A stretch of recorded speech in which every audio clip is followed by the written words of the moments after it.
সকল জল্পনা কল্পনার অবসান ঘটিয়ে অবশেষে মালয়েশিয়ার ভিসা খুলেছেন। দামটা আমরা পরে বলতেছি। আমার আজকের মেইন টপিক যেটা, আপনি যদি যুদ্ধক্ষেত্রে যান যুদ্ধ করার জন্য, তাহলে আপনাকে অবশ্যই ডাল তলোয়ার অথবা যুদ্ধের যে সরঞ্জাম আছে সেগুলো আপনাকে নিয়ে যেতে হবে। যদি সেগুলো নিয়ে যান, খালি হাতে যদি যুদ্ধ করতে যান, তাহলে আপনি নির্ঘাত মারা যাবেন। আর যদি মারা নাও যান, তাহলে এমনভাবে পঙ্গু হয়ে ফিরে আসবেন যা পরবর্তীতে আপনার আবার জীবনের কোনো মূল্য নেই।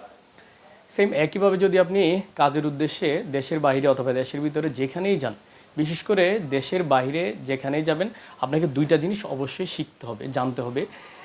প্রথমত, যে দেশে যাবেন সে দেশের ভাষা। যদি সে দেশের ভাষা জানেন, তাহলে আপনার জন্য সব কিছু সহজ হয়ে যাবে। আর আপনি যদি ইন্টারন্যাশনাল ল্যাঙ্গুয়েজ, যদি ইংরেজি ভাষাটা জানেন, তাহলে আপনার জন্য আরও বেশি সহজ হয়ে যাবে। তবে ইউরোপের বেশিরভাগ দেশেই জাতীয়তাবোধ থাকার কারণে তাদের ভিতরে তারা ইংরেজি ভাষা তেমন একটা তারা বলতে চায় না। যাই হোক, সেকেন্ড যেটা, সেটা হলো আপনাকে অবশ্যই কাজ জানতে হবে। যদি আপনি কাজ নাই জানেন, তাহলে আপনার ভবিষ্যৎ অন্ধকার।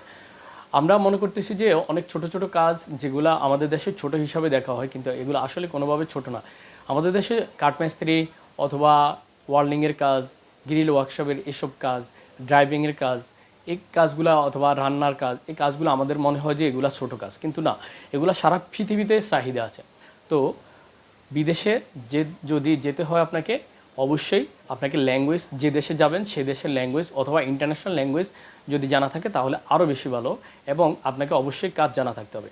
এবার আসি, আমি আগেই বলেছিলাম মালয়েশিয়া এবং বাংলাদেশের যেই ভিসার জটিলতা, এখানে বিশাল একটা দুইটা সিন্ডিকেট কাজ করে, বাংলাদেশের সিন্ডিকেট এবং মালয়েশিয়ার সিন্ডিকেট।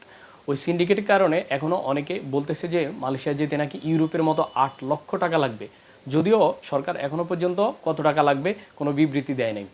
তো আমি আপনাদেরকে বলবো, তাড়াহুড়া না করে আপনারা অপেক্ষা করুন।